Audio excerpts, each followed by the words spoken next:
não como em torno de uma ladainha de motivos e de motivações justificantes, não com o propósito de erigir solenemente a filosofia em pedra angular inamovível de todo o edifício da ciência universal, mas como porfiada linha de uma busca dos supostos que suportam e estruturam, inclusivamente na sua dinâmica, tudo aquilo por cuja inteligibilidade importa que se pergunte.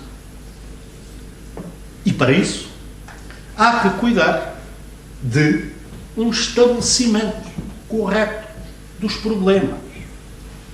A labuta do pensar não visa simplesmente as respostas que em prémio hão de obter-se. Precisa de madrugar, começa mais cedo, pela elaboração dos questionários. As soluções não caem do céu, de paraquedas, numa revoada de luz ou no piar de um passarinho. As vias resolutórias engendram-se, surgem e transpiram de dentro de uma problemática que lhes define um horizonte. Confirma-se que os filósofos parecem ter predileção pelo acionamento de uma estranha maquineta que dá pelo nome sugestivo de complicómetro. Mas não é porque eles estejam possuídos por uma indebelável mania de ensarrilhar os lotes. O sarilho está metido no próprio enredamento das coisas. E para desenvencilhar, é preciso trazê-lo à mastigação do pensamento. Sem um ensaio de penetração inteligente na contraditoriedade complexa do real, nas suas distintas camadas, articulações e movimentos, permanecemos apenas pela água rala de um presumível conhecimento circunscrito à representação dos factos momentâneos, mesmo quando fidedigno. À míngua de remédio, ficamos sem remedeio, encravados no lamaçal torso da imediatez existenciada. Por isso, ao pensar filosófico, igualmente incumbe empreender uma sondagem e o desbravamento do leque de possíveis, sobretudo das possibilidades reais, que cada existência comporta e que ao adiante de si projeta. Não para fazer carreira no ramo a que se dedicam as conceituadas indústrias da vidência profética. Não para que a filosofia se reconverta num cosmopolita aeroporto espiritual de voos intercontinentais com aterragem feliz prometida nos impossíveis da utopia, que deseja tanto mais os fins, quanto menos tem na devida conta os meios e nem trabuca para os pôr de pé.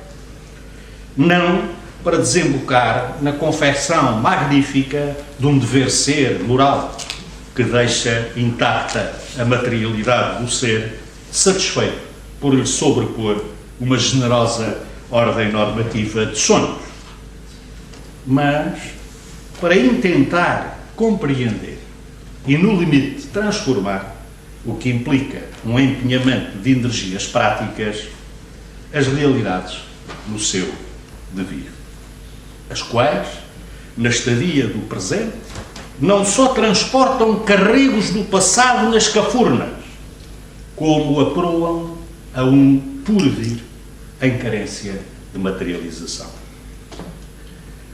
Esbocei por alto, olhando para baixo, alguns rasgos que rasgam. No seu conjunto e por trajetórias diversas, todos estes traços permitem explicar que a filosofia, sem dúvida que nem sempre, mas já desde a sua primeira aparição na Grécia Antiga como instituto cultural, tenha podido apresentar-se, umas vezes como perigosa ameaça ao império indisputado das representações hegemónicas e a miúdo como um luminoso marcador de incomodidades generalizadas. Tudo por causa do trato que dispensa àquele indispensável interrogar molesto que muita gente despede, mas de que ela não tem maneira de se despedir. Na verdade, da sua realidade, a filosofia, por vocação, é uma provocação ao tirocínio do pensar. Radical, no sentido que já Marx se referia, radical porque se alimenta de um descenso à raiz das coisas, para as sopesar, pesar e repesar na dialética materialidade dos seus procedimentos. Criticamente, fundamentadamente, problematizadamente, com o sal da perspectiva e dando sol à prospectiva.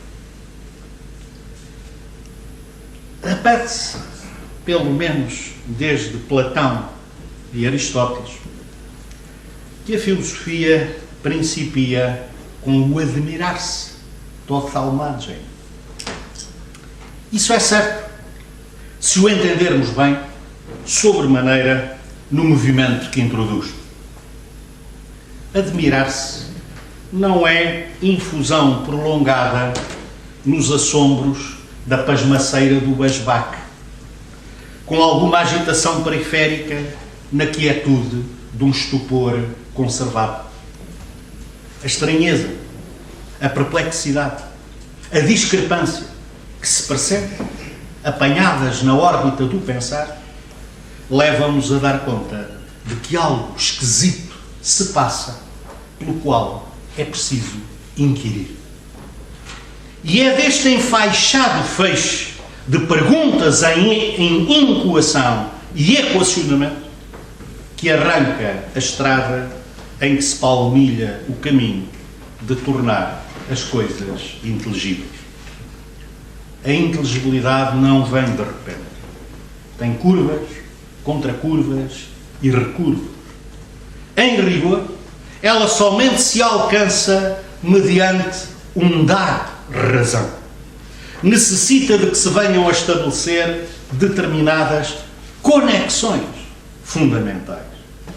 É nesta onda, aliás, que para Platão, o filósofo, o filósofos, é também filólogo, filólogos, alguém que parte em busca da razão, que em grego se diz logos, daquilo que é de toa.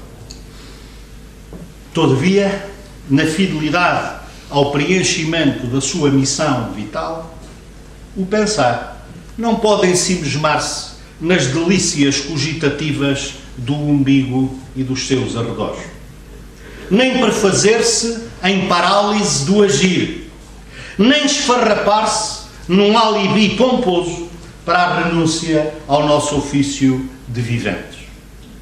Marx trazia carradas de razão na caixa aberta da caminhonete, quando, castigando obediências filosóficas do tempo dele e todas quantas alhures de achaques aparentados enfermem, descarrega. A frase é conhecida, é a tese onde os filósofos têm apenas interpretado o mundo de diversas maneiras. Trate-se de o transformar. Porém, ao arrepio de algumas hermenêuticas precipitadas, vulgares na praça e vulgarizadas em compêndio, por onde acaso deambula algum vestígio de remorso à cata de desobriga seródia, entendo que esta sentença não configura um indiscriminado e peremptório decreto de expulsão a aplicar ao pensamento filosófico sem mais tardança. Pelo contrário, na dança há contradança.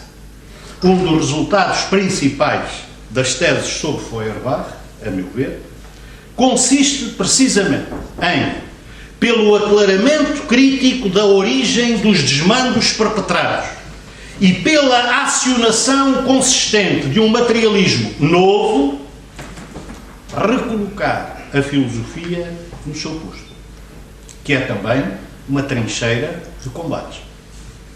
Não é fatal que a filosofia tenha que ir desaguar a uma consagração apoteótica espiritualmente assistida das dominações vigentes em cada episódio.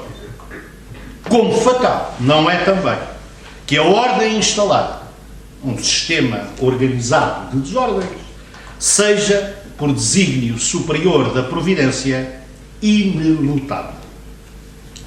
No horizonte e no miolo de uma crítica que praticamente transforma, não perde funcionalidade e dinâmica o desempenho necessário de uma crítica teórica, ou seja, o esforço racional por conceber a realidade nas suas contradições, as flagrantes e as atabafadas, e no seu processo de desenvolvimento que abre o passo à realização de possibilidades novas materialmente fundadas.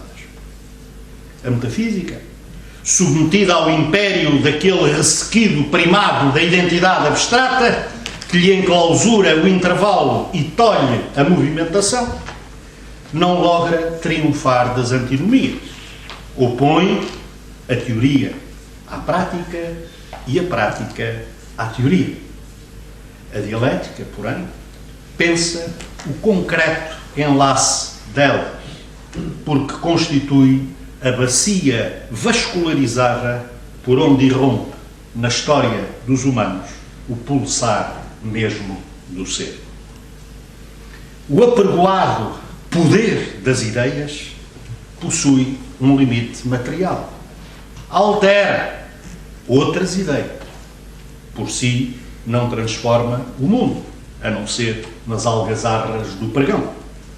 E na fronteira porosa destes tristes infortúnios, convém que não se esqueça: uma prática cega é o correlato confrangedor de uma teoria autista.